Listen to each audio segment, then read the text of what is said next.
Monggo kotak infake kali muter diiringi grup rebanan donga bulane bulan Syakban sesarengan. Shallu ala Nabi Muhammad. Allahumma barik lana fi rajaba.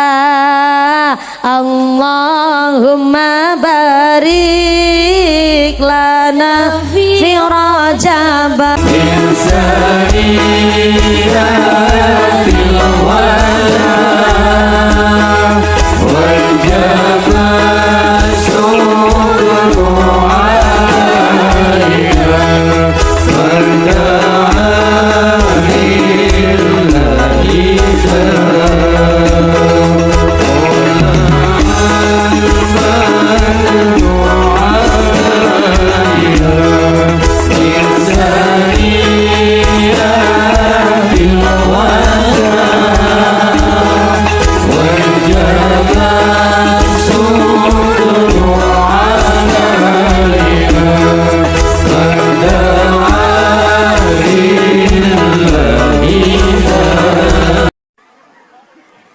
Assalamualaikum warahmatullahi wabarakatuh.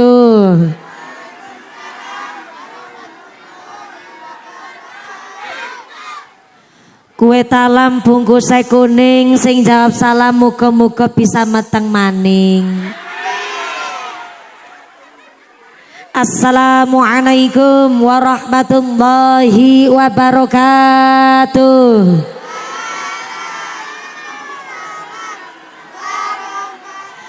Godhong salam wite cengkeh sing jawab salam muga-muga duwite akeh.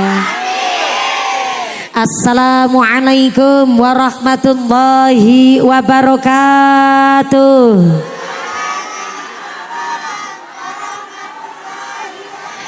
Bismillahirrahmanirrahim. Alhamdulillahilladzi ja'alallahu wa iyyakum zumratum minas sholihin salimin fi rahmatin wa fi barakatin. Boten mangke kula ngadeg mangke. Allahumma sholli wa sallim ala sayyidina Muhammadin fil awwalin.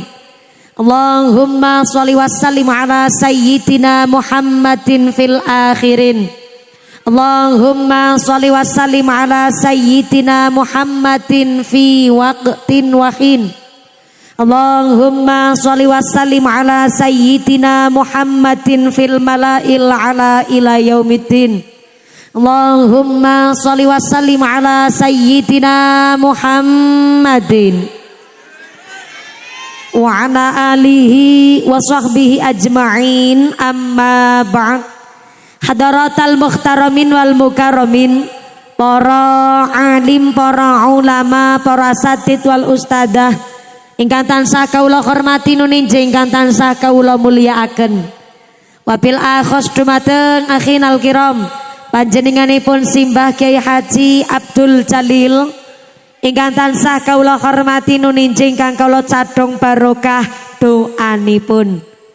Wabil akhos dumateng akhinal kiram panjenenganipun Bapak Kyai Mukhroni ugi dumateng akhinal kiram Bapak Kyai Asyhadi ingkang tansah kula hormati nuninjih ingkang tansah kula cadhong barokah ilmunipun.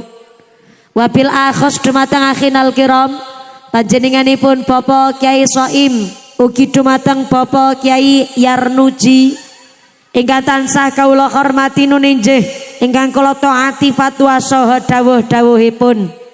Wabil akhos dumateng akhinal kiram panjenenganipun Bapak Kyai Amin ugi dumateng Bapak Kyai Agus Sobar ingkang tansah kawula hormati nuninjih ingkang tansah kula takdimi.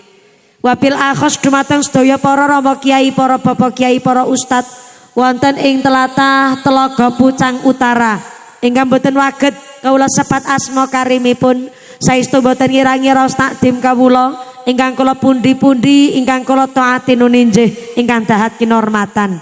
Wabil akhos dumateng aparatur pemerintah Desa Telaga Pucang.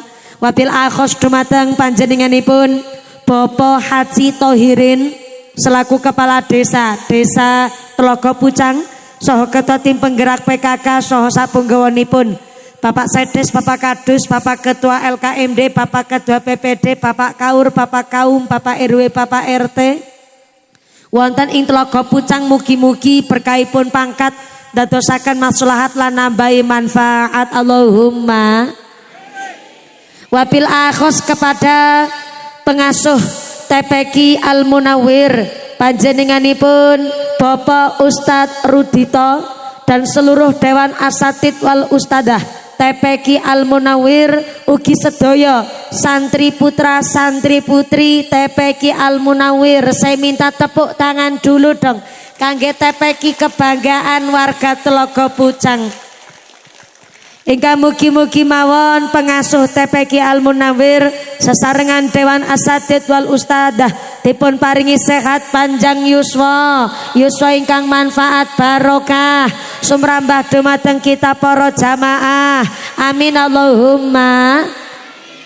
Wabil akhos kepada ketua panitia penyelenggara panjenenganipun Bapak Ikhtaul dan seluruh wali santri TPQ Al Munawwir, mudah-mudahan sedaya rencang panitia warga dusun Telaga Pucang Utara tansah dipun paringi tetepaken imane, ditetepaken islame, ditambahi ihsane, dipun paringi mawaddah warahmah wasakinah, diparingi dzurriyyah sholih sholihah sumrambah dumateng kita para jamaah Allahumma.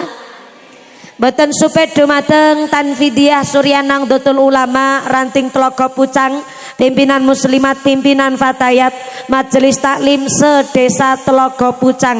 Boten supe dumateng GP Ansor, rencang-rencang banser ingkang kula hormati, rencang Garda Fatayat ingkang kula banggaaken. Boten supe Ibnu IPPNU Karang Taruna, Ikatan Remaja-Remaji Masjid Mushola wonten Telaga Pucang, ugi Jamiyah Rebana sholawat ingkang kula hormati. Wabil akhos dumateng para agniya dermawan donatur, mudah-mudahan para donatur diparingi sehat panjang umur, rezeki ingkang barokah sumrambah dumateng kita para jamaah Allahumma. Sedaya para tamu undangan ingkang tesi jumeneng ngadeg ora keduman panggonan, ugi sing sami kademen duduk lemprakan, senajan sami ora keduman senek jajan, mudah-mudahan tetap keduman kerahmatan, keduman kaberkahan, keduman pitulungan. Sing sakit ilang sakite, sing meriang ilang meriange, sing wudunen ilang wudune, sing lara mata ilang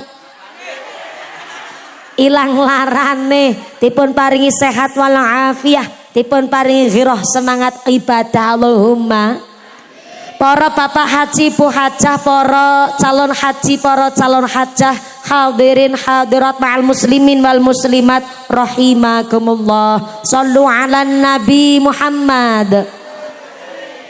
Kula nembe ngertos radi jarang kula ngaos tenggene Kecamatan Kandangan khususnya Telaga Pucang. Kadose nembe pertama kali niki nggih. Ning kula nggih nembe ngertos jebule wong Telaga Pucang ki wonge ra sabaran. Kenapa ora sabaran? Jenenge wong ngaji ceramah niku ya karo lenggah dhisik. Gampang ngadege mengko nek wis rada pemanasan. Nggih to Bu? Nembe mulai ajeng salam dumeh niki kembang nutupi merongose kula. Kok langsung arep dibubuti kabeh. Oh niki lek nata kembang mawon persiapane dangu leres nggih panitia nggih. Panggung semewah niki, walah lampu sokle niku nganti tekan warung kono mau aku ning jemputan Bu. Saking meriahe lek ngaji dinten niki melas niki kembang niki yo lek noto panitia sewengi dek ora merem. Kangge napa nata kembange berarti jenengan sing rawuh teng mriki kok kirane lungguh utawi jumeneng teng wingking mboten saged meriksani raine mumpuni. Sing penting kan suwantene jelas, betul. Betul. Lah nek ngajine semangat ngeten khususnya sing teng ajeng niki. Cobi jenengan kali ndodok kaya kanca-kancane niki ngapunten monggo. Kersane mboten dados permasalahan. Sana ngaten niku maksude monggo. Yang pertama. Yang kedua, berhubung pancen Tlaga Pucang ki kondisine kaya ning kutub selatan, walah adem tenan ki wedange ya alhamdulillah beningan kabeh kaya radiator niki. Dados kersane kula ngajine kali ngadeg nggih nyuwun bantuan Mas, mejane digeser mriko mawon ben masyarakat puas lek meriksani merongose mumpuni. Yo marem lek meriksani mantune Kiai Usman Ridho. Ngaten masalah lah ngeten niki maksude. Ngaten to Bu? Empun marem jenengan marem. Nggih ibu-ibu ahli santri ngendika ya iya kudu weruh mumpuni mbayare larang. Wis nek mbayare larang ngajine arep sing sekedap napa sing dangu? Oh, wong Tlaga Pucang ra ngerti politik. Ngajine arep cendhek napa dawa? Milih jenengan cendhek mlebu kabeh napa dawa mlebu separo? Kok ngguyu? Nembe mulai kok pikirane rono-rono. Ngajine niki nek cendhek mlebu kabeh tapi nek dawa mlebu separo milih sing pundi? Oh sing dawa mlebu kabeh. Mudah-mudahan sampai purna acara lancar barokah. Gusti Allah ngendikaaken innal insana khuliqa halu'a. Sak temene menungso niki makhluk ingkang senenge ngeluh.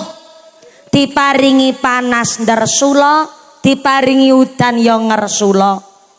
Niki diparingi tingkas. Mesti panitiane nggo rasan-rasan ning masyarakat. Telung dina wingi udan kok saiki terang. Jajal ki panitiane Tlaga Pucang Utara nganggo dukun pawang ngendi niki? Saumpami dalu niki kok diparingi Jawa, mesti panitiane yo nggo rasan-rasan karo masyarakat. Walah Tlaga Pucang Utara mesake tenan. Nanggap mumpuni larang-larang kok udan. Kelalen ki mesti panitiane lali orang nguncalke sempak nyang payon. Padahal udan ora udan ya ora nono urusane karo sempake panitia. Udan ora udan ya kabeh kersane Gusti. Tak pikir-pikir lebar salat Isya adem-adem kados niki paling enak kan nyekel remote, scroll TikTok, goreng bakwan karo pijet-pijetan. Nggih to, Bu? Lho kok jenengan karoyo-royo rawuh wonten mriki wis kademen jaketan, ra keduman snack jajan. Jebule kula wau mireng saking panitia. Kula mireng saking Mbah Yar Nuji pilih warga masyarakat wonten ing Tlaga Pucang Utara memang piyayine remen ngaji. Alhamdulillah. Kenapa kudu remen ngaji teng zaman kados niki? Soale wonten pangandikan sayati zamanun ta'allumul ilmi kajihadi fi sabilillah. Ternyata yang namanya zaman akhir akan teko salah sawijining mangsa ting pundi ngaji golek ngilmu niku kajihadi fi sabilillah, berjuang teng dalane Gusti Allah. Kok sampai ngaji dados diwastani berjuang teng dalane Gusti Allah? Sebab wong ngaji niku aurat, wong ngaji kuwi abot. Kula cek rumin sebelah kiri ngisor saka listrik. Assalamualaikum.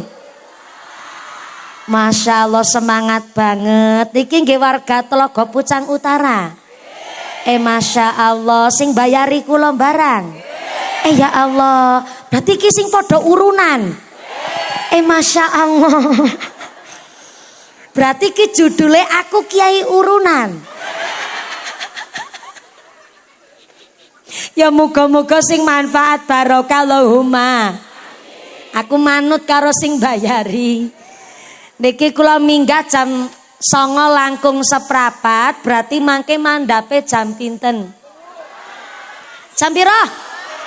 Ya sing manusiawi. Dume bayari kok sekepenake jenengan. Minggat jam 09.00 seprapat, mandape jam 12. Berarti ngajine 3 jam. Masya Allah, bener berarti wong Telaga Pucang ki wong yang geragas-geragas. Ya mudah-mudahan sampai pun acara lancar barokah Allahumma. Sebelah tengah dugi wingking mriku assalamualaikum.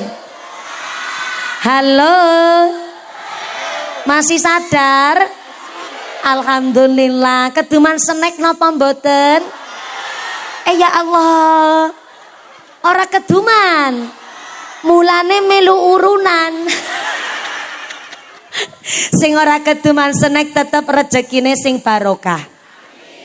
Ngaji niku aurat, ngaji niku berat. Mula kenging napa nek ana wong ngaji setane ki milu teko. Ning setane ora nderek ngaji, setane teko malah melu tuku sosis bakar. Soale sumpahe setan kuwi sampai diabadikan teng Al-Qur'an. Sumpahe setan begini monine. Fabima aghwaitani la aqudanna lahum siratal mustaqim. Du Gusti Allah, kula niki setan. Kula mumpuni.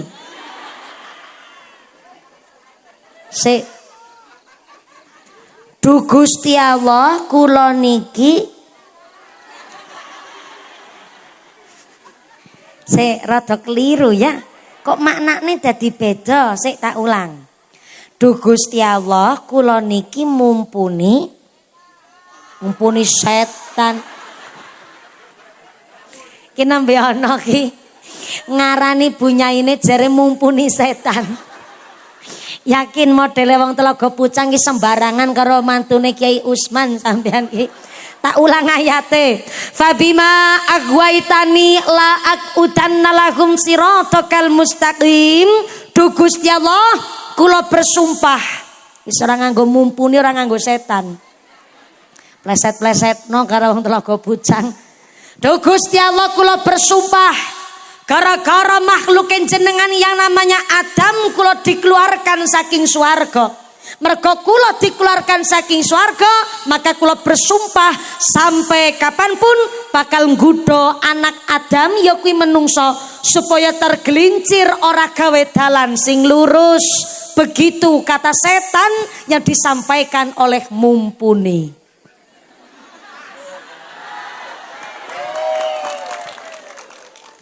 Mantune Kiai Usman kok kewonan lakon. Jebule Bapak Ibu, setan niku mbok piye carane mesti nggodha kula jenengan. Kok kaya kurang gawean setan kuwi ya Bu ya.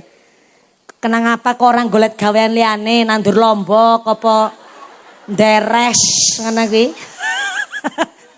Kok ya mawi repot-repot nggodha wong Telaga Pucang. Jebule setan nggodha kula jenengan karena setan kuwi makhluk paling sadar diri. Kula ulang. Setan kuwi makhluk ingkang paling sadar diri ketimbang makhluke Gusti Allah sing lintune. Kenapa? Karena setan niku ngerti mbok polah kelakuan apa mawon urip ning alam dunya, setan niku mesti ujung-ujunge manggone teng neraka. Lah setan ngertos niku. Ujung-ujunge manggon teng neraka, akhire golek kanca sing sak kathah-katahe saking anak Adam yoki menungso ben padha-padha gawe dosa gawe salah kanggo ancik-ancikan setan teng geni neraka. Naudzubillahi min. Mulane ana wong ngaji ngene iki setane teko Bu. Malah milih manggone lungguhe ning tengah-tengah.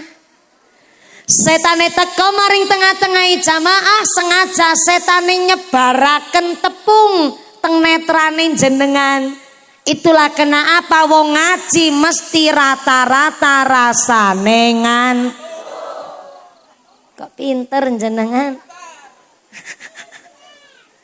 Nek ngaji karo mumpuni ngene iki ora mungkin ngantuki. Lampu ngeten iki masyaallah padange luar biasa. Kembang pating cerongok rebanane gelegar-geleger sak sound sisteme. Ngantuk yo kebangetan. Ning yo ngapunten ingkang kathah, senajan sakniki lek ngaji gawe seneng jenengan aja mengidolakan saya. Kadang-kadang ana ibu-ibu ngucap, "Kula fene jenengan, kula fene jenengan." Bukannya nopo-nopo jenengan ra usah mawi ngefan karo kula wong nembe sepisan ketemu kok ngefan. Ngefan niku nek wis ngaji bolak-balik ngefan ki pantes. Ngefan niku ya karo Mbah Kiai Abdul Jalil, Mbah Kiai Yarnuji, Mbah Kiai mriki ustad-ustad kampung mriki kuwi kudu diidolakan. Soale jaman saniki ngapunten dumeh wis gampang lek ngaji teng HP, jenengan njur ngaji karo kiyaine dhewek males. Saniki ngaji teng HP kan malah langkung gampil. Kantun ketik mawon asma kiai sing dikersakaken jenengan, Gus Baha, Gus Kausar, Gus Yusuf Tegalrejo Magelang, Mbah Kiai Halwani An-Nawawi Berjan, kantun diketik mawon langsung medal asmane. Malah nek ngaji tenggene HP malah langkung gampang ora mami dadak ngamplopi kiyaine. Nggih to, Bu? Ning senajan wis ngaji ning HP, aja njur jenengan ngaos karo kiai mriki jenengan males-malesan. Dume wis ngaji ning HP giliran ngaji karo Mbah Kiai Abdul Jalil jenengan ngendikan, ngaji karo Mbah Jalil jangan ngantuki banget yakin sumpah. Wis wantene grendang-grendeng ora genah. Aku nek ngaji karo Mbah Jalil ki jan rasane mripat ki telapukane kaya bobote 5,5 kilo. Sak kreditan motor NMAX. Dan beda nek ngaji karo mumpuni kan dar-der-dor ya beda. Jenengan ngaos karo Mbah Kiai Abdul Jalil gede-gedene ngamplop 50.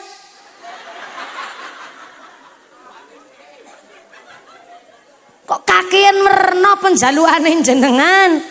Mula ngapunten justru kiai kampung karo kiai panggung model mumpuni derajate luwih mulya kiai kampung ketimbang kiai panggung model kula. Kenapa? Nek kiai panggung model mumpuni niki kiai bungkusan. Dibungkus jajal ngaji kok jam 09.15 nganti jam 12. Apa ora kaya galengan sawah kuwi? Akhirnya karo panitia dibungkus ben ngajine menarik, wong njaluk ngaji 3 jam. Lampu soklene pating celorot. Lah ki malah menungso barang ning kana ya Allah.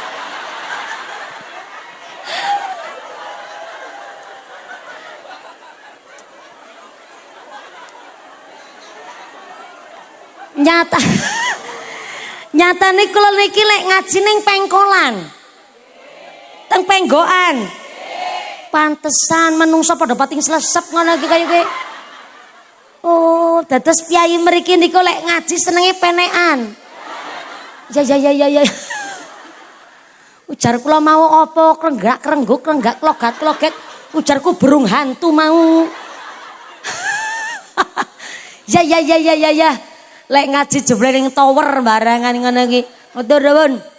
Niki mula ngajine dibungkus ben menarik ngene iki, ana kembang tukul kembang dalam waktu semalam ngene iki, ana rebana barang qasidah. Kula ora njaluk ngaji diringi rebana.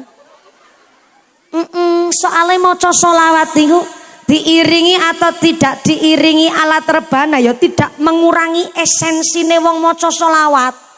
Tapi kenapa wong NU nek pengajian akbar ngene iki kok mesti ana rebana? Dibungkus ben menarik. Wong tulisane mawon pengajian umum. Berarti wong umum bisa rawuh kabeh.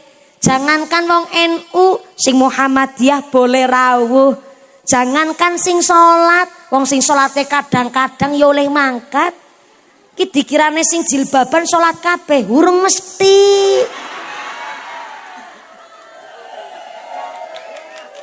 Oke, tak wae ngerti ya Yusartina.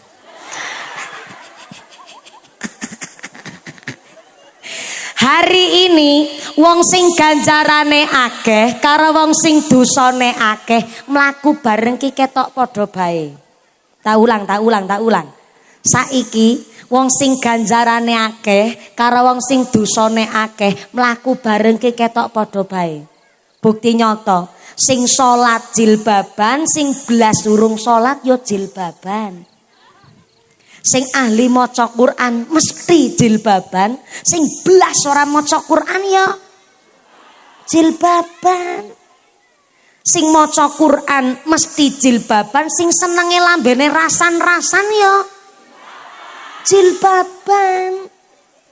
Wanita solehah mesti jilbaban, wanita sing gatel karo bojone wong ya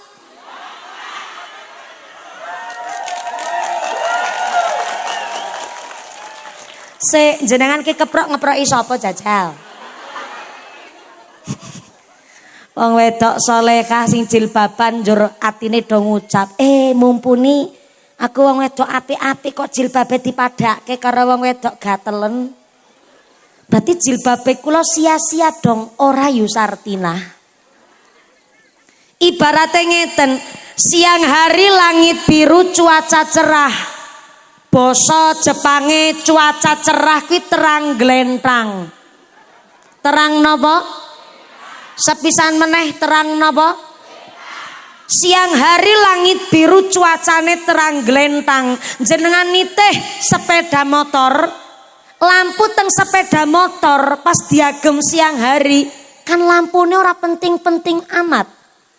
Yo siang-siang padang ngapain ngurupno lampu. Ning senajan siang hari lampune teng sepeda motor apa tek penting, yo jenengan rasa mawi cilik ngati. Kemudian lampune kok njur malah diprutuli. Kenapa rasa mawi diprutuli? Kan senja akan datang, malam mulai petang, gelap mulai merayap. Disitulah lampu teng sepeda motor bakal ketok jebule nggo madangi dalan. Padha karo ganjarane kula jenengan.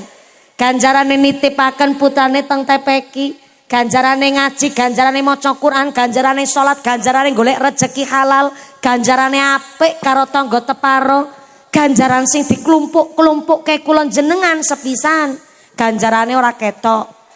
Yang kedua, ganjaran dikumpulaken ning alam dunya ya ora penting-penting amat, ora iso nggo mbayari kreditan motor, ora iso kanggo nyalon P3K, ora bisa kanggo nyalon lurah. Ning senajan ganjaran sing dikumpulaken ra ketok tujuane nggih napa, aja cilik ngati. Kan senja kehidupan akan datang. Nggih niku sing diwastani mati.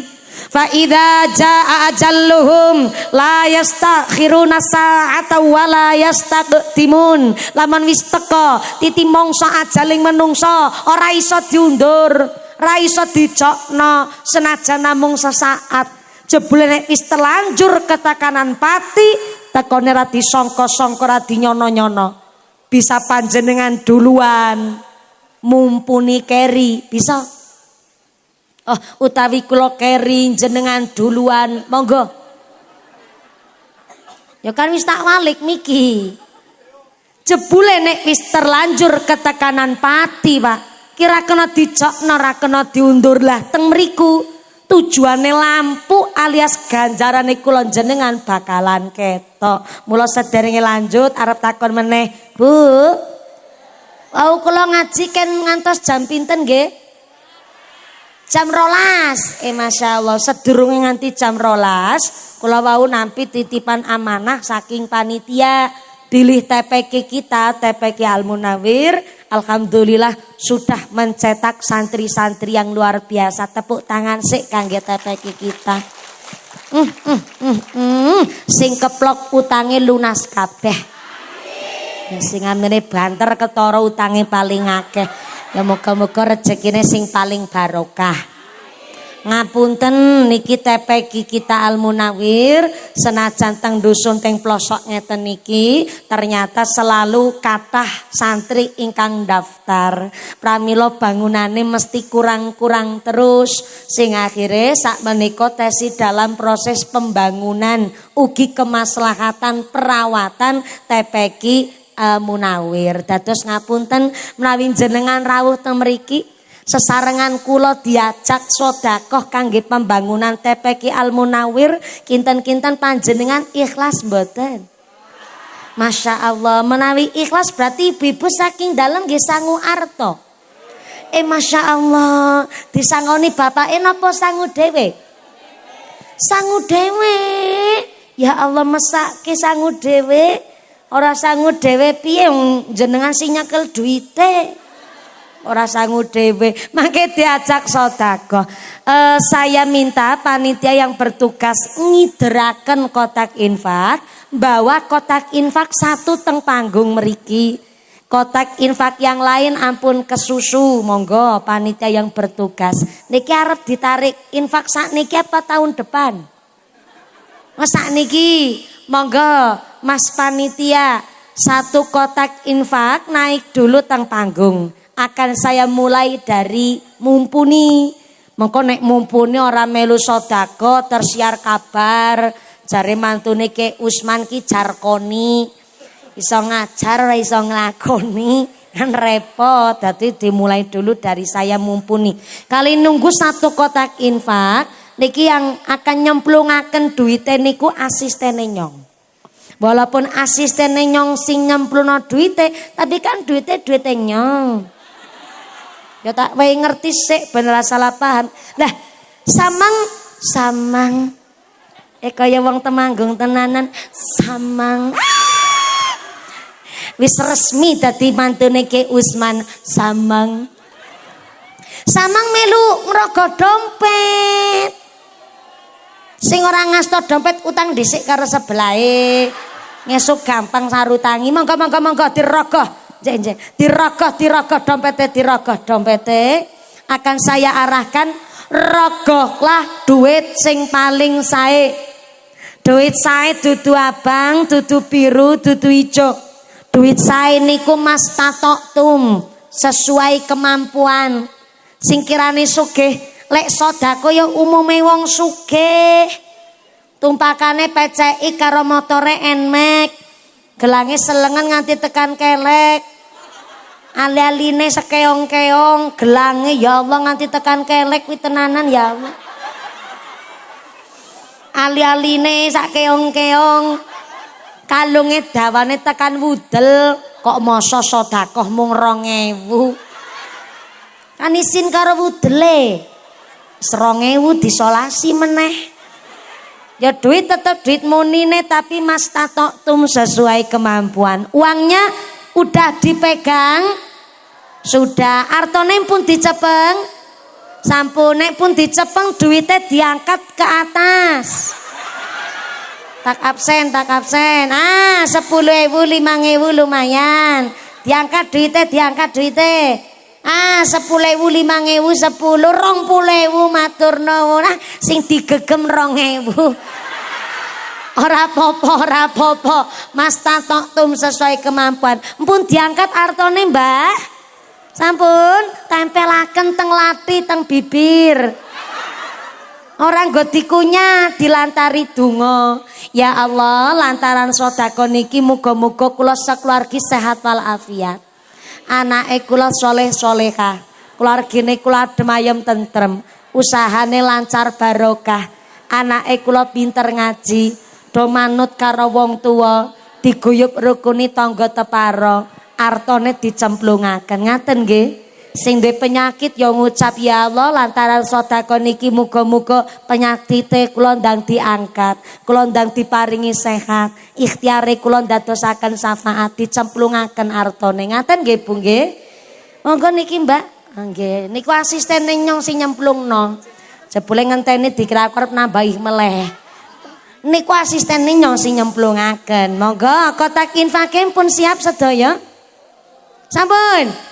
Monggo kotak infake kali muter diiringi grup rebana ndonga bulane bulan Syakban sesarengan. Shallu ala Nabi Muhammad. Allahumma barik lana fi rajaba, Allahumma barik lana fi rajaba wa sya'bana wa barina ramadana wa zamana wa barina ramadana. Allahumma barik lana fi rajaba, Allahumma barik lana fi rajab wa sya'bana ramadan kanjeng Nabi. Allahumma barik lana fi rajab.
Muhammad.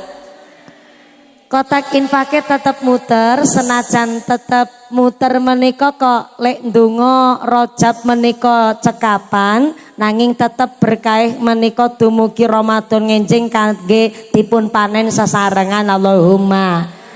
Soalnya ngapunten niki sound sistemnya pancen gelegar-gelegere luar biasa. Ngapunten Mbah Yai Pak Lurah Nun Sewu, malah menika Mbah Yai persis ngadepaken sound system.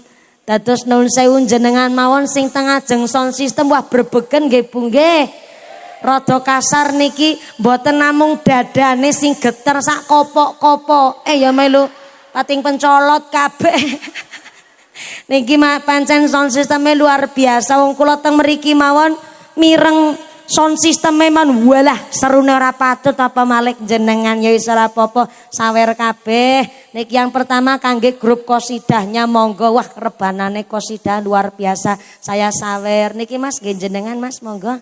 Nggih sound system walah. Niku volumene ra didialitaken sekedhik saged mboten niku? Saged nggih sami-sami. Ya Allah. Lek ngucapke matur nuwun pinter. Matur nuwun rasa repot-repot tapi ditampi. Namung nggih tumbas petukon rokok nggih Mas nggih. Karena ngapunten ingkang kathah. Sound system menika sangat-sangat penting tenggene lokasi pengajian. Lah nek sound system kok disewa teng hajatan, biasane bayaran niku full. Leres nggih?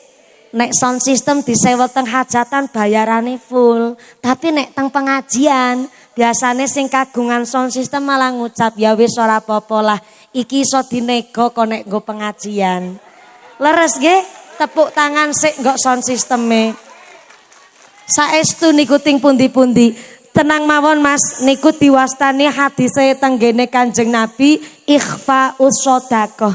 Sodako diam-diam yang masyarakat terkadang nggak tahu. Ngertine ya terima beres ngaji nanggap mumpuni kosidahe apik sound system jos padahal bayarane mung separo. Nggih, bayarane mung separo. Separone malih biasane ngalap barokah kali masyarakat lan Mbah Yai. Mugi-mugi sound systemnya tambah laris. Rezekine murah berkah barokah Allahumma. Sing duwe usaha dekore sound system kabeh muga-muga digampilake lek golek maisha amin Allahumma. Kanthi sedekah panjenengan sesarengan kangge sak mangke pembangunan TPQ Al Munawir Gusti Allah sampun janji in ahsantum li anfusikum wong nandur sae mesti bakal panen ingkang sae Allahumma.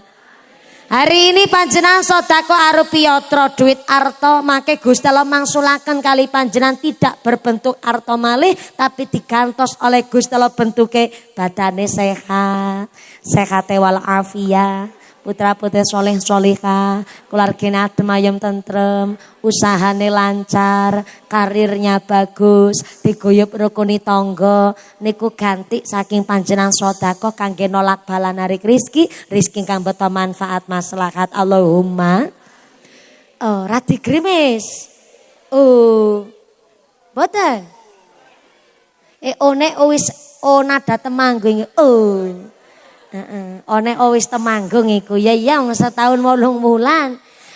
Niki kok ra dikremun-kremun dados ngapunten kirane kok mangke Jawa sing ngasta payung-payunge diagem. Kirane kok mboten ngasta payung silakan panjenengan mados lokasi ingkang sekeco tapi ya sak keco-kecane amargi niki lek ngaji persis ning nggone penggokan. Dados lek bangun tarup niku ya rada angel.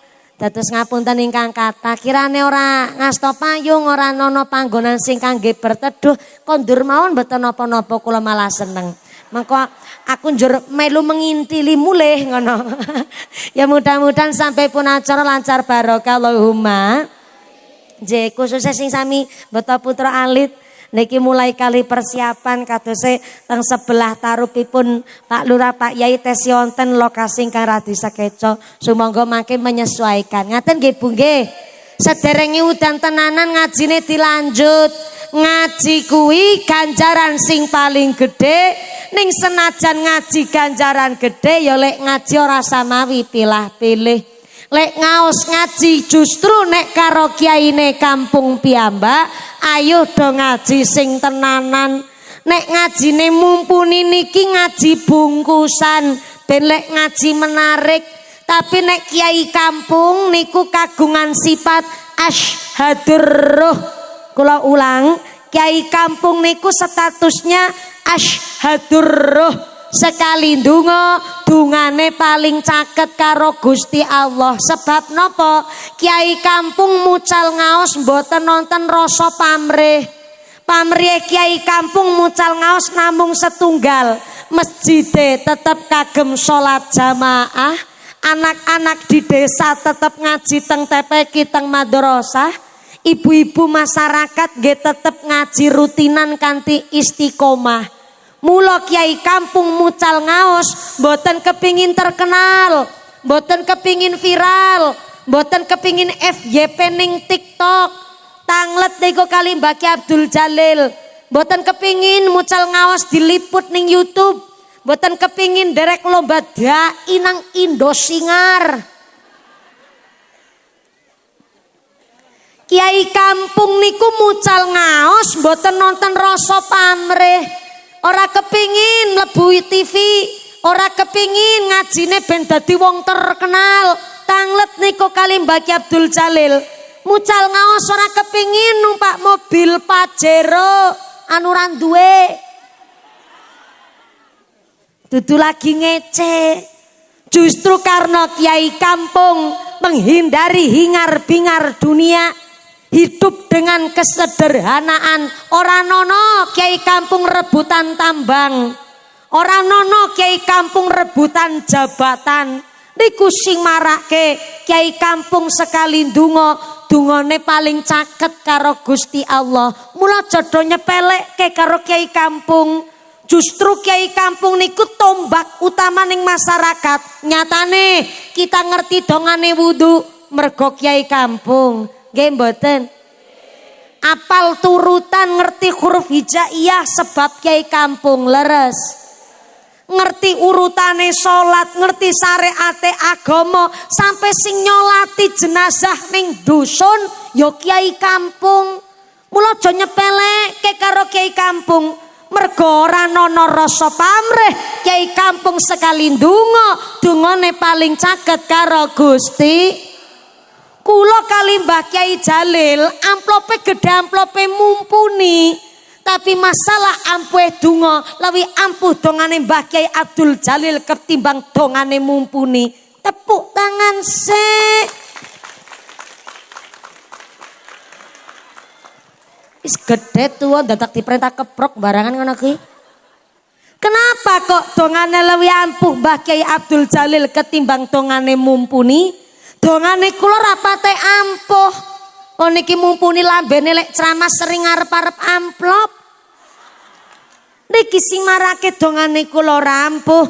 Mula dengan acara akhirus sanah teng bulan Syakban niki didongake kiai-kiai guru-guru kula jenengan mugi-mugi diparingi sehat panjang yuswa, yuswa ingkang manfaat barokah, kita keluberan ngilmune bejo mulya donya akhirate. Amin Allahumma. Sayati zamanun ta'allumul ilmi ka jihadi fi sabilillah. Ngaji teng zaman akhir niki diwastani jihad, berjuang teng dalane Gusti. Sebab ngaji kuwi ngatur jiwa dandani ati. Mula tenggene kitab Al-Ihya Ulumuddin Imam Al-Ghazali ngendikaaken la yadkhulul malaikatu al-baita fihi kalbun. Malaikat rahmat tidak akan masuk ke dalam rumah yang apabila rumah niku tesih ono asune. Maaf, kula ngucap asu tidak dalam rangka lagi ngomong kasar. Umpamane kok terlalu kasar kula ngucap asu maknani dawuh Imam Al-Ghazali, basa aluse asu cara Telaga Pucang niki napa, Bu?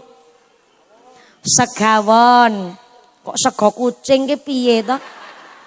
Segawon kok dadi sego kucing.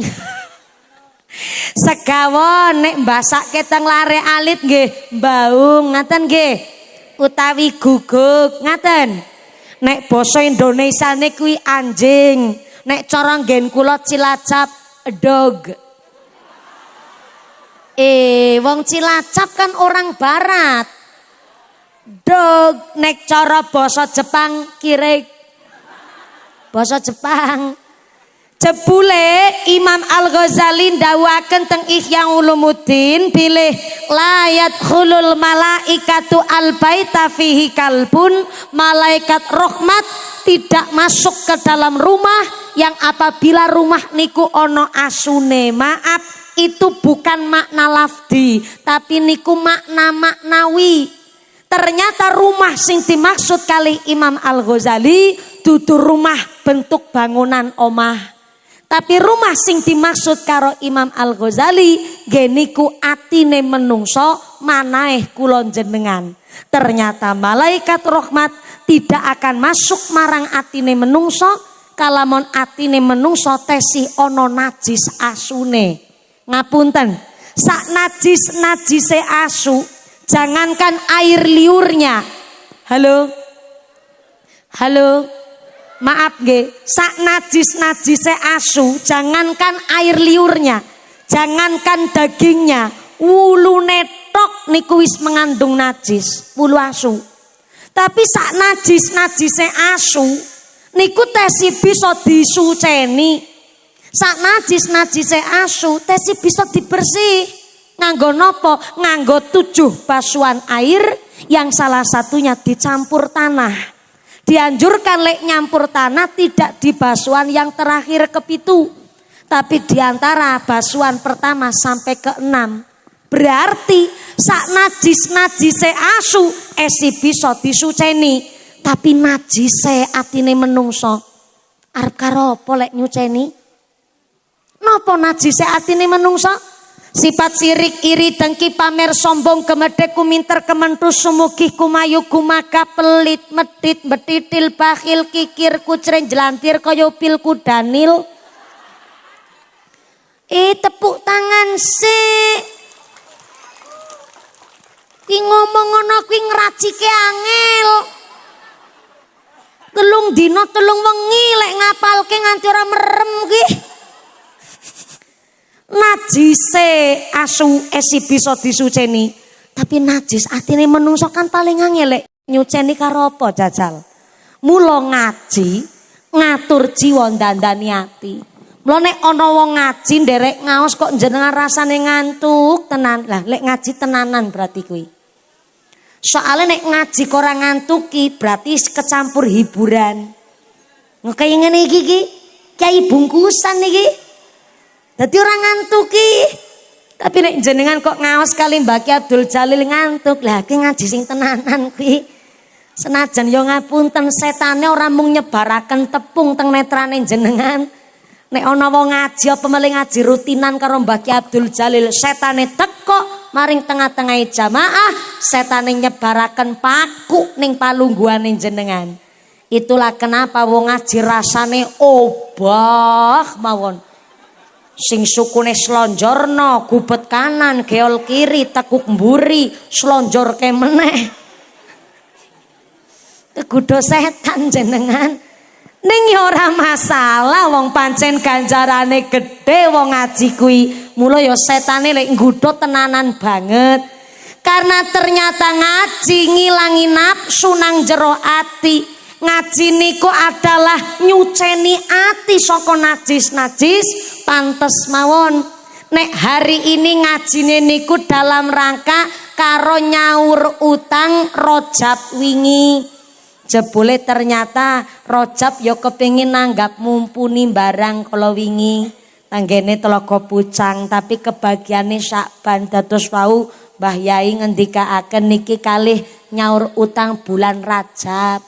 Ora mung akhirus sana, mula wau pas ngideraken kotak infak keliling, kula niku mundhut donga kali panjenengan sesarengan yang sairnya kula mboten ngarang.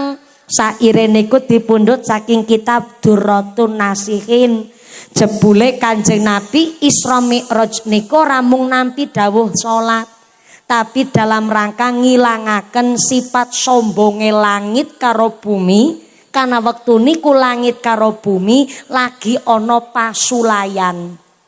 Napa niku pasulayan? Pasulayan niku padu. Padu ki cara Telaga Pucang apa? What? Kerah. Terima kasih Pak Dalang. Dalang niki. Yes. Mung disebut jenengan maknyes. Langsung mak perinding ngono kuwi. Ya Allah. Ora iso turu. Ya kok iso. Jenengan tak undang dalang-dalang niku kan werna-werna. Ana dalang sing ngudal piwulang, ana sing dalang keributan.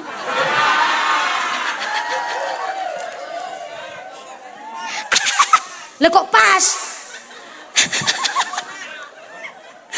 Ngaji kok modele sikut-sikutan ngene iki modele ya Allah. Oh ya Allah, tepuk tangan sik. Pantes wingi mandan ribut lek ngumpulke dana kanggo mumpuni. Jare beliau adalah dalang sing melu ribut ngumpulke dana nanggap mumpuni.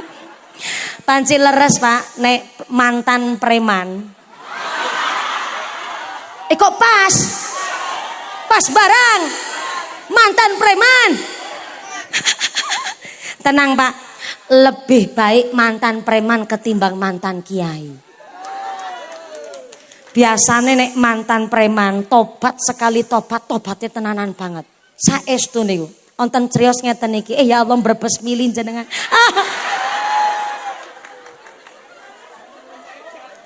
Pokoke jan. Oh terngiang-ngiang. Omongane mumpuni napa-napa sing terngiang-ngiang. Oh ngaten niku siap begini Bapak. Yang namanya hidayah, petunjuk utawi pituduh niku namung kagungane Gusti Allah.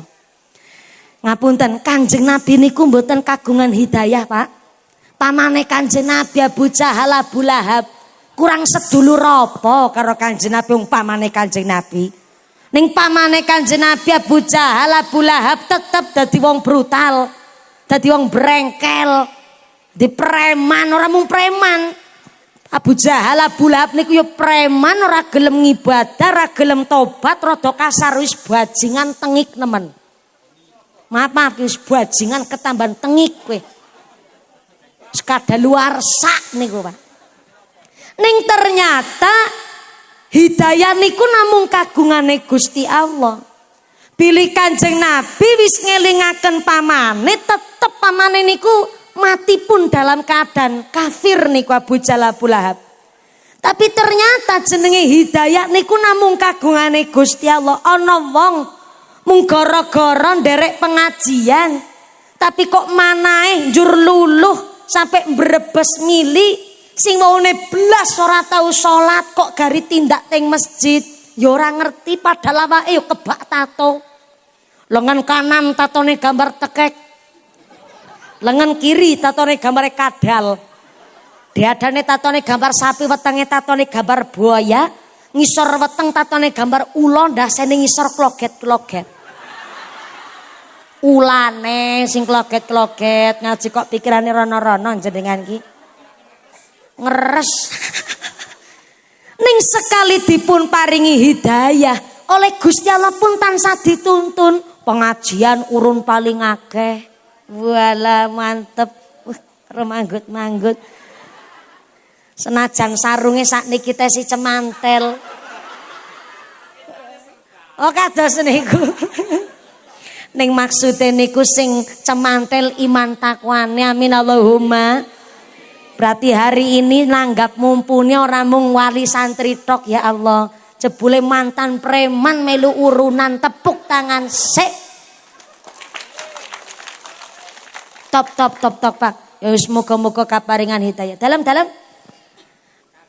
Oh iya bapak jenengan.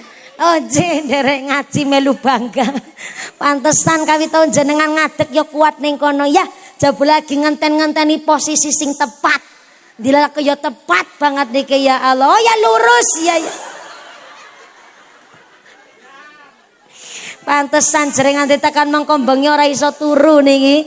Terngiang-ngiang kelingan mumpuni, muga-muga barokah kabeh Allahumma. Amin Allahumma. Sing penting nek wis tobat-tobate tenanan aja tobat sambel. Diriwayataken kados niki, Bu.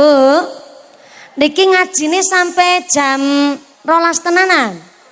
Kok udan niki soale Moga-moga mantole diagem, ngasto payung ya payunge diagem. Niki kadosipun namung kremun kemawon insyaallah.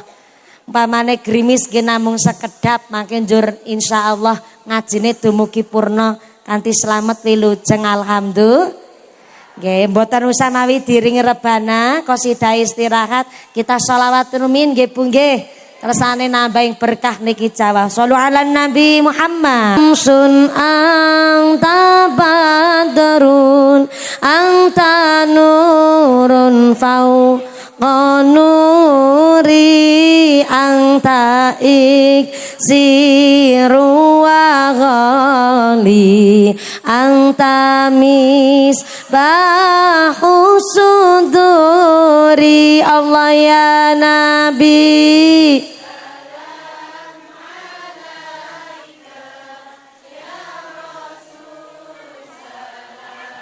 anak ya Habibi ya Muhammad ya arusal ghafiqaini ya muayyad ya mumajad ya imam al-qiblataini Allah ya Nabi anta syamsun anta nurun fauqa nuri anta iksiru wa ghali anta mis ri Allah ya Nabi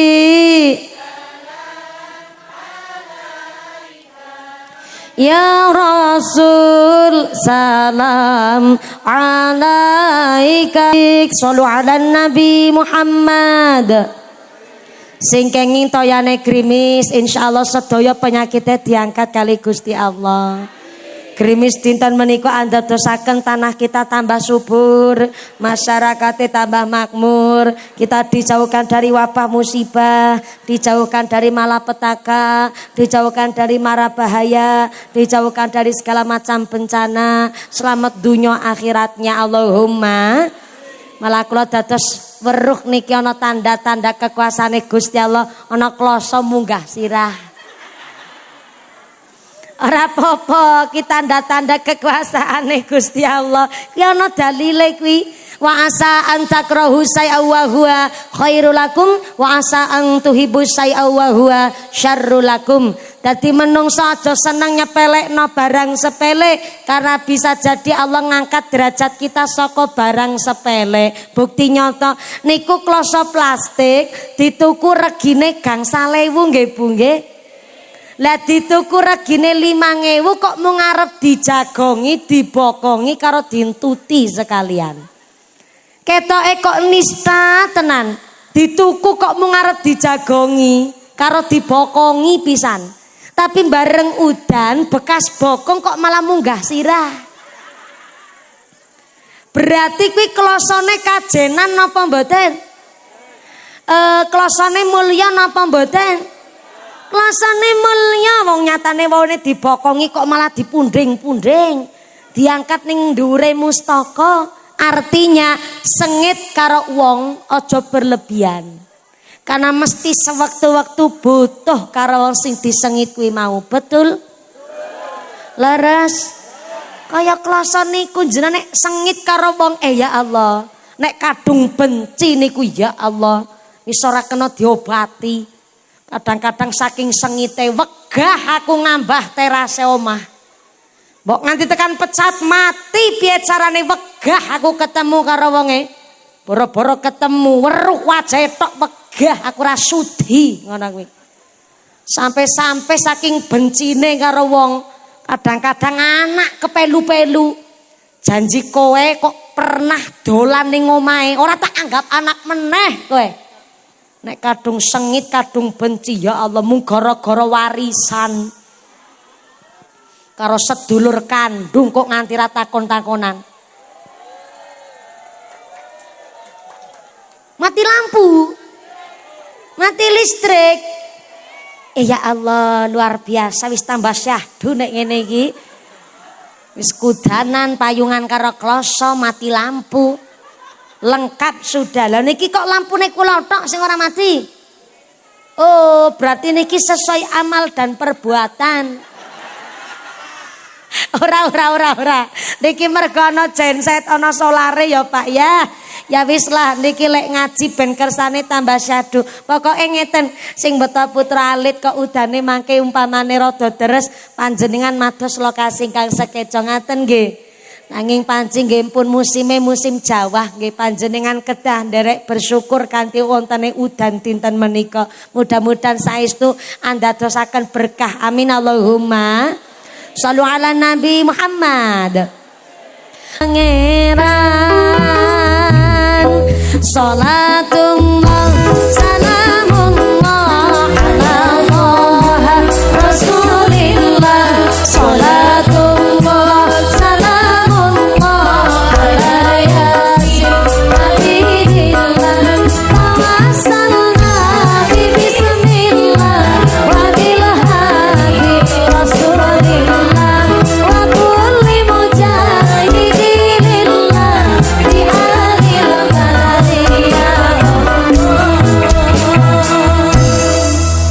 ngapunten nggih senajan wis disawer pripun malih Pak jan saestu mesake wis kudanan talingane brebegen.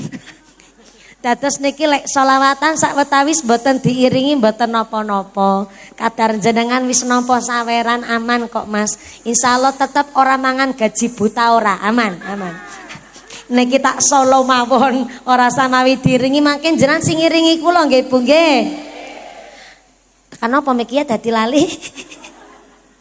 Nanging menawa manungsa dicoba uripe rekoso dheweke njur padha kandha carene Allah ora tresna anggepe dongane ora pernah dikabulne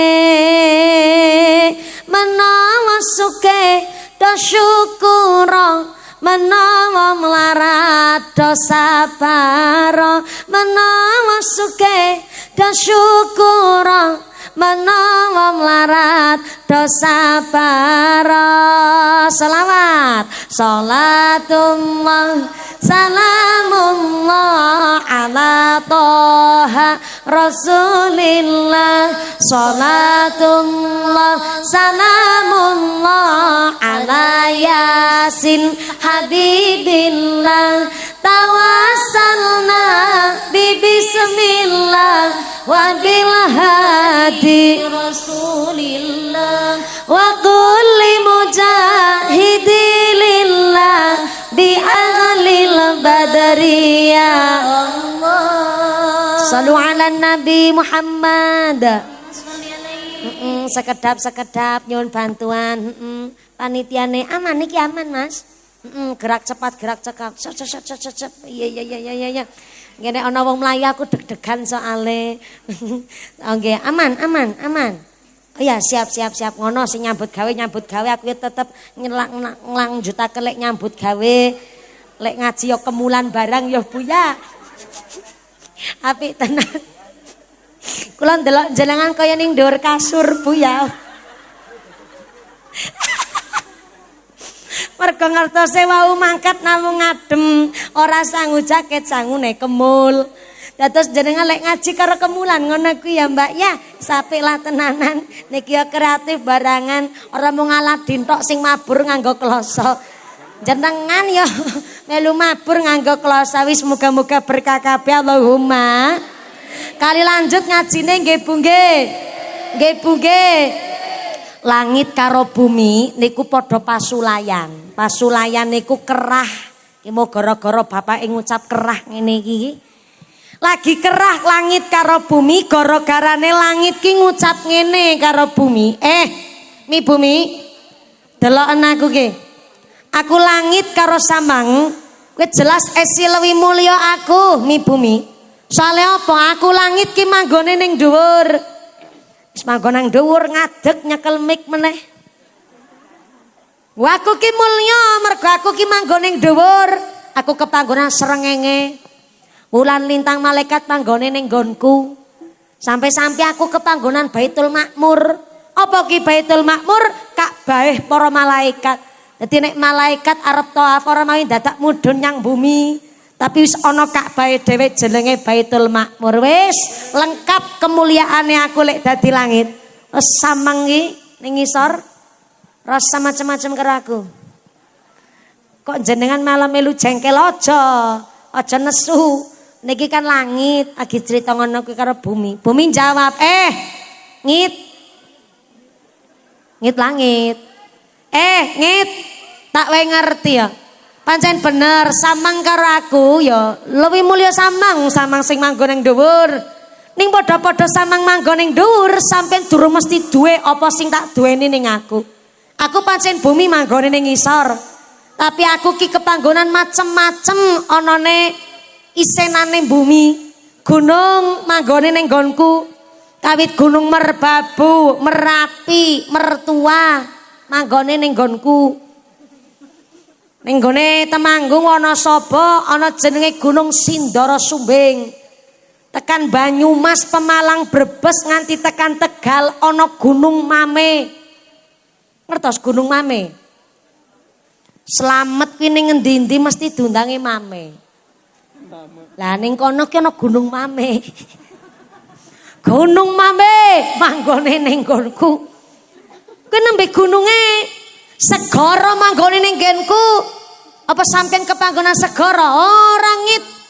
Nek segara manggone ning nggonmu delok-delok tumplek. Lagi segara manggone nang nggonku, manggone ning bumi ya segarane delok-delok tsunami. Kuwi nembe segarane ana tumbuhan, ana kewan manggone nang nggonku, kewan sing paling gedhe nganti kewan paling cilik manggone ning nggonku, tengu.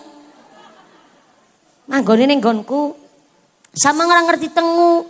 Tak wae ngerti tengu kuwi sedulure kami tetep adine kemerki ponakane merutu. Manggone ning nggonku. Menungso sing kahanane warna-warna, ana sing enom, ana sing tuwa, ana sing nembe lair, ana sing wis seda, sampai sing ayu, sing gagah manggone ning nggonku kabeh. Kuwi nembe menungsane. Antak wae pirsa meleh siji meniki gonge iki. Sampean kepanggonan Baitul Ma'mur, malaikat tawaf nanggone sampean. Tapi aku ki menung bumi, senajan aku ki kepanggonan Ka'bah tempat mulya, aku kepanggonan menungso sing paling mulya sak ngalam jagat raya yaiku Kanjeng Nabi Muhammad sallallahu alaihi wasallam. Ayo jajal. Nek arep sampean adu-adu karo aku, luwih mulya sapa aku karo samang? Mulya aku. Ngaku kepanggonan menungso sing paling utama sak ngalam jagat raya. Bareng bumi matur ngaten niku, akhire langit mikir. Sewengi dek langit ora iso turu. Malah lek mapan turunan ki karo ndelok plafon. Akhire langit nangis. Langit napa, Bu? Ibu pernah meriksani langit nangis? Lah niki. Udan ki langit nangis. Sok tahu samang. Wis pokoke langit nangis. Niki dudu udan kuwi langit nangis. Wong aku ya urung pernah weruh langit nangis modele kaya apa. Nek udan ki beda ceritane. Langit nangis nyuwun karo Gusti Allah supaya Kanjeng Nabi minggah ning ayunan. Sing akhire Kanjeng Nabi Isra wal Mi'raj niku tidak hanya nerima dawuh salat, tapi ternyata dalam rangka ben langit orang duwe sifat sombong meneh. Jebule saking critane langit karo bumi, wong sombong mesti uripe sengsara. Wong sombong mesti uripe rekoso. Wong pamer niku malah kualik-walik sing akhire Bapak Ibu. Pramila kanthi cerita langit karo bumi, kula badhe jelasaken. Oh iya tes ribut mergo lagi nata bokong ya Bu ya. Bingung arep didokok pundi bokonge. Mergo lagi udan ngene iki grimise ya rada nemen. Ki kaya kayane nek udane kok awet persis kaya utange tanggane ya Bu ya. Heeh, ora masalah lah. Muga-muga senajan grimis ngeten iki panjenengan diparingi sehat walafiat. Justru badane tambah sehat Allahumma. Tenggene kitab namanya Riyadhus Shalihin, neraka karo swarga niku pernah obrol-obrolan, pernah dopokan. Dopokan niku omong-omongan. Dimulai saking neraka ngucap begini, swarga, aku saiki neraka isi kosong. Kenapa aku saiki isi kosong? Soale aku iki neraka sing manggone si padha urip ning alam dunya. Sehingga kula niki tesih lampune ora sanawi dioncoraken teng kula padange tekan kene. Kula nek ora mawi dioncori lampu wis padang banget niki alhamdulillah. Jensek teh kuat, solare penuh. Terus niki insyaallah aman. Tapi ki lampu-lampu baterai ki cara kene apa to, Bu? Senter. Nah, senternya ampun dioncoraken teng rainya saya. Karena padangnya kinteng mriki pun padang banget soalnya sing liyane gelap. Ini ngomong-ngomong sekarang jam berapa sekarang? Jam 9. Oh, masih jam 9 ya. Ora maju-maju jame kene. Ojo apa jame kula sing bodol apa jame samang? Wes si jam 09. Teh si jam 09. Lah udane deres tenanan, Bu. Mados lokasi sing sekeco, monggo-monggo. Ibu dige barengan payungane barengan. Alhamdulillah dipun paringi jawah malik niki. Moga-moga kalimat dos lokasi sing sekeco. Payunge diasto. Sumangga. Niki kita nggih mboten teng masjid menawi teng masjid sakjane ya radi saged kangge berteduh. Musala napa niki musala? Oh, musolane pun penuh. Ya karo disolawati panjenengan sedaya. Mados lokasi sing sakeco. Payunge diasto, mantole diagem. Jebule ora nggawa mantol wis klosone barang. Shallu ala Nabi Muhammad. Nggih kalih mados lokasi. Allahumma shalli ala sayyidina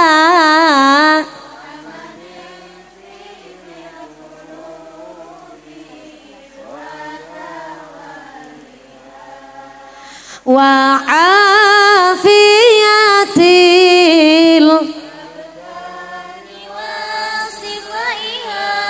wa nuril absari wa dhiyaiha wa ala alihi wa sahbihi wa sallim.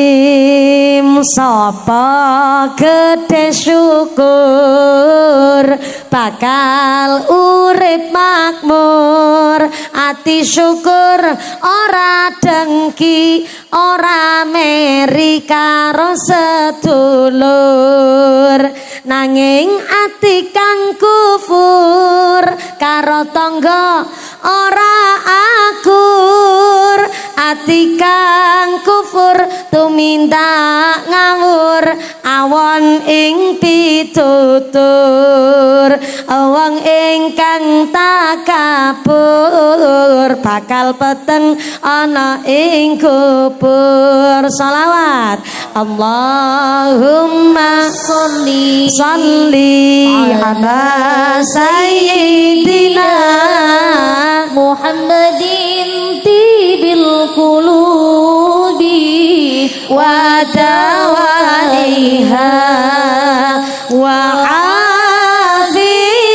afiyatil abdani wa sifaiha wa nuril absari wa dhiyaiha wa ala alihi wa sahbihi wa sallim. Pingin duwe putra ingkang saleh salehah, wong tua ikhlas nafkah bersih lan taat ibadah. Nanging kosok balike kok wong tua karepe dhewe gak dicukupi hak anake, laknat dunya akhirate. Dadi ya wong tua pelindung anglakoni kewajibane. Irfa Allahumma sholli ala sayyidina Muhammadin بالقلوب وتصفيها ونور الأبصار وضيائها وعلى آله وصحبه وسلم. Shallu ala Nabi Muhammad. Mugi-mugi Jawa dinten menika kangge seksi ngenjing tenggene akhirat, menika andadosaken kula panjenengan saged manjing tenggene swarga kanthi kumpul sesarengan kalian Kanjeng Nabi. Allahumma amin Allahumma. Niki udan diwastani wa nazzalna minas sama ima'am mubarakan. Gusti Allah sengaja nurunaken banyu udan saka langit mubarakan gawa barokah. Allahumma amin Allahumma.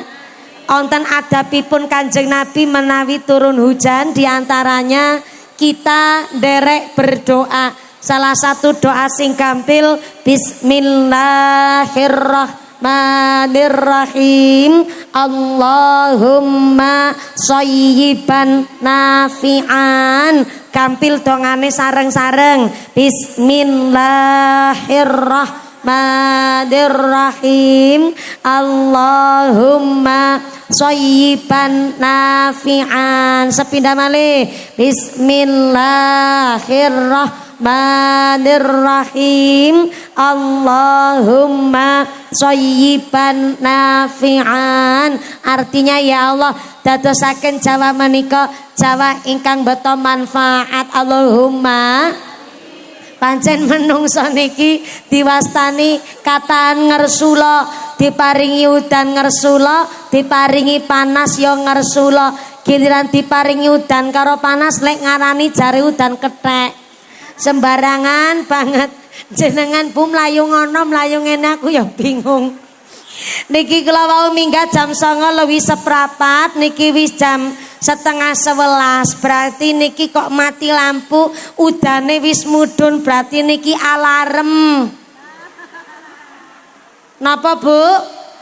Alarm. Kula ya arep ceramah ning kene kosong, arep ceramah karo sapa? Oh jenengan do mlayu kabeh niki. Oh ya ketok kabeh. Ya pating cerongok barangan ki. Niki saestu alhamdulillah wau panci kula matur karo panitia. Kula minggah gasik nggih Pak, nggih Mbak mumpuni. Insyaallah jenengan make minggah jam 09.00. Tenanan pancen. Wau kula sampun ditawari dahar. Monggo Mbak mumpuni ngerahapi bancaane tiang kandangan. Kalau nggih alhamdulillah ning pancen karena nek dalu sakniki kula radi ngirangi lek mam. Soale napa niki lagi mekar-mekare. Ora mung kembange tok sak mumpunine iki mekar. Ya ora mekar rong dina-dina dikeramasi kaya ora mekar. Lah wis keramas ki udan sekalian. Wis tambah mekare, maka alhamdulillah senajan niki kok dipun paringi Jawa ya plus mati lampu barangan, tapi saestu niki warga masyarakat Telaga Pucang Utara matur nuwun sedekahane panjenengan niki nunggu ngaji cuman 2 bulan. Pinten Bu? 2 bulan tok niki lek nanggap mumpuni. Soale napa jujur mawon kula niku sakniki kathah dikosongi wekdal nggih istirahat bareng dadi bojone Aa Fitrah. Kula niku duwe cita-cita pingin duwe anak 12 jumlahe. Sehingga pancen kathah ngasone tapi ternyata kalau semanten ketua panitia tindak rawuh tanggene dalem mara sepuh kula. Antuke ngendikan ngeten nun sewu Mbak mumpuni niku dereng nate ngaos wonten ing gene Telaga Pucang. Ngapunten lah kula niki diparingi wekdal sak selane Mbak mumpuni. Nggih monggo matur mawon kali manajemen. Akhire tiang mriki lek nanggap mumpuni niku pakai orang dalam. Lek ngendikan nun sewu lah niki Mbak mumpuni diselakke ngaji ning Telaga Pucang. Nek mara sepuh pun sering nang mriki.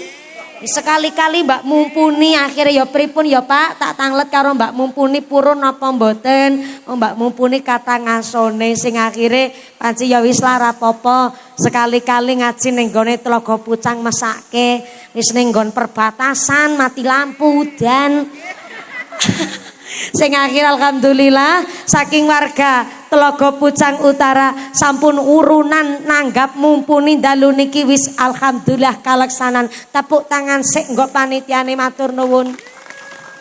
Sampai mangan pepaya dicampur tomat, mangan gurame sambil berlayar. Panitiane tansah semangat, jebule seragamnya anyar-anyar. Kawit tahu jenengan teng mriku ora ketok jebule bareng mati lampu malah dadi ketok jenengan. Mergo seragame mak kelop-kelop niku Masya Allah.